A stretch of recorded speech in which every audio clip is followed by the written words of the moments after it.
It's Tuesday. You know what that means? The new college football CFP rankings have dropped, and our Miami Hurricanes, despite having a dominant 38-7 performance against a ranked Pitt team on the road, remain stagnant in the rankings at number 12. And this was the final show before the final show.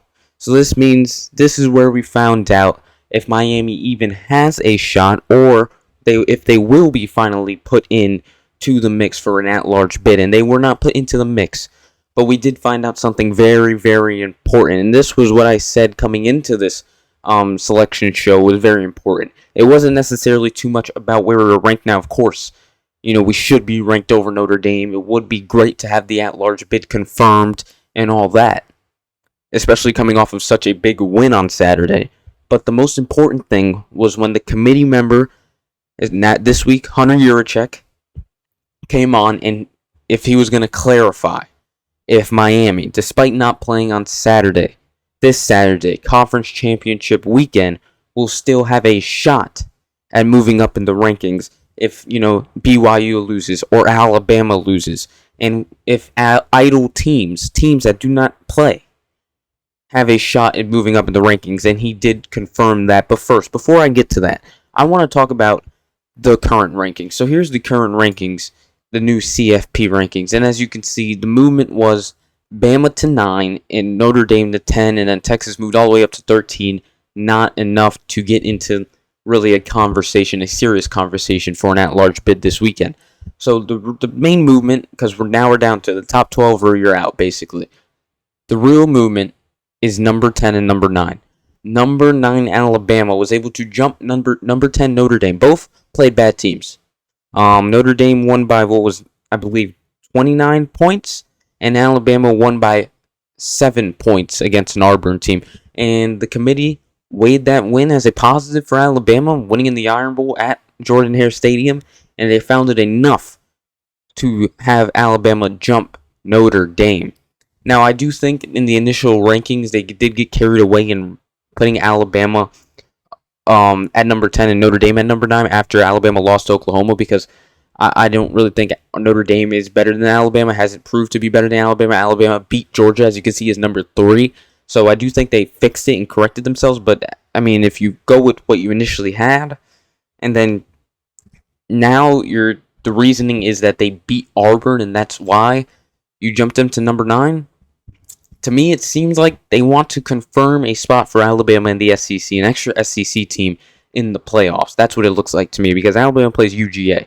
And if they're at least one rank in, it looks like that, despite them losing, they can say, oh, we'll only drop them a spot or so, or they're going to stay right there and be in the college football playoffs. But most importantly, we do not care about Alabama unless it has to do with the Miami Hurricanes, which it kind of does, because you want to see if you want Alabama to lose or not in the conference championship game. But the most important part for the Miami Hurricanes is getting to that number 10 spot. And a path was confirmed. And here is Hunter Yurachek talking about if idle teams can move up in the rankings. Thanks a lot for being with us, and we look forward to the game and data such as strength of schedule, teams that may be idle. So yes, teams that are idle can move up or down. So we're not set with Miami definitively being behind Notre Dame no matter what. Is that fair to say? Reese, following the championship games, we will re-rank the top 25 teams, and we'll see where they fall. I'm going to take that as the Canes still have a chance. Hunter, thanks a lot for being with us, and we look forward to the game. That statement made it clear and concise that the Miami Hurricanes have a chance to still make the college football playoffs. And it's clear. It's clear what it is. I'm going to lay it out for you. Easily simple. BYU loses, hopefully gets the brakes blown off of them by Texas Tech in the Big 12 Conference Championship game. That would put BYU, who is ranked ahead of Miami, at number 11, drop them to number 12 or whatever they want to drop them, and put Miami ahead of BYU at number 11. So that will lead to Notre Dame, Notre Dame and Miami, 10 and 11, being compared. And 10 and 11, Miami versus Notre Dame. Who wins that rankings battle within one rank? It's 0 ranks separating them. It's 10 and 11. They're within one rank of each other. 10 and 11. I don't even know how to say it. 10 and 11. Who wins that? 3 out of 4 common opponent victory margin goes to Miami. The head-to-head goes to Miami. It has to be Miami.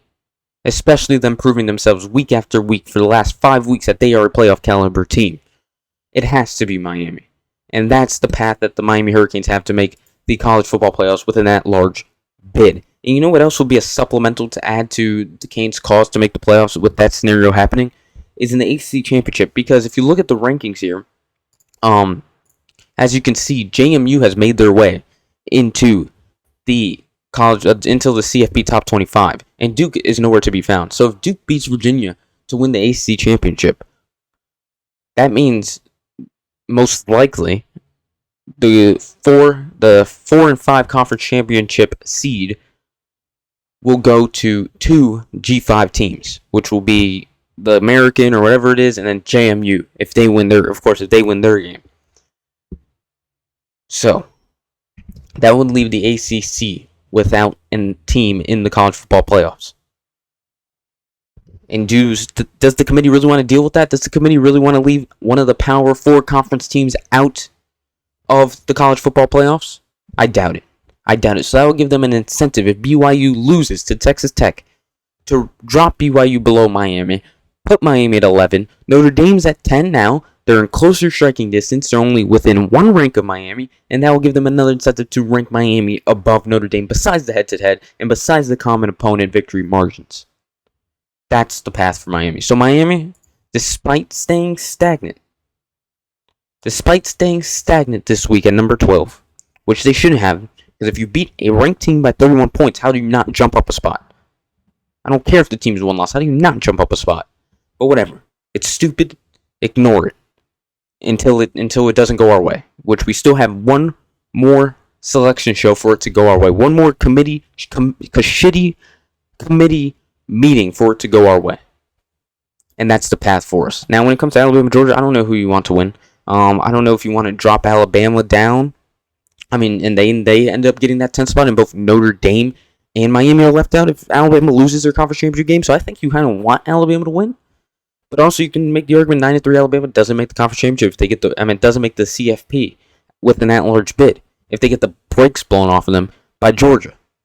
So it's easy. I think you either want Alabama to get the brakes blown off of them, or you just don't want them to lose at all.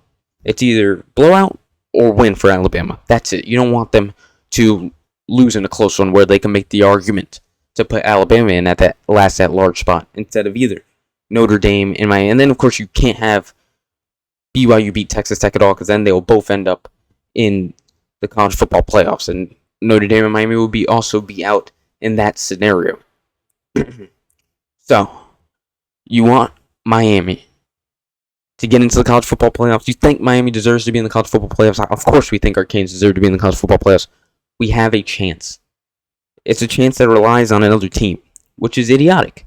But also you think, why wouldn't they just rank Miami ahead of Notre Dame right now? Why wouldn't they? Well, they got one more show to sell. It's their biggest show. It's 12 o'clock on Sunday before the NFL slate. They need ratings. They need people to watch it for a storyline. The biggest storyline for the last 3 weeks have been Miami versus Notre Dame, no doubt. And if they sell that as Miami can possibly flip, or if they do a Miami flip, that would make that show important. That would drive the ratings up. And that would build all the drama and give all the drama it needs to carry over into a hot college football playoffs. And if Miami gets in one rank of Notre Dame, I am guaranteeing that they will do Miami the justice they deserve and not scam them out of a playoff spot because we beat Notre Dame 27-24 and put them in over Notre Dame at that number 10 spot. I guarantee if we get in within 11, if the Miami Hurricanes get within 11, they will be in the college football playoffs at number 10. If it doesn't happen, I'm done. College football out the window. It's useless. Everything's useless. It's all a scam. So Miami needs to hope and pray for a BYU loss. Not a close game. A BYU to lose by multiple scores.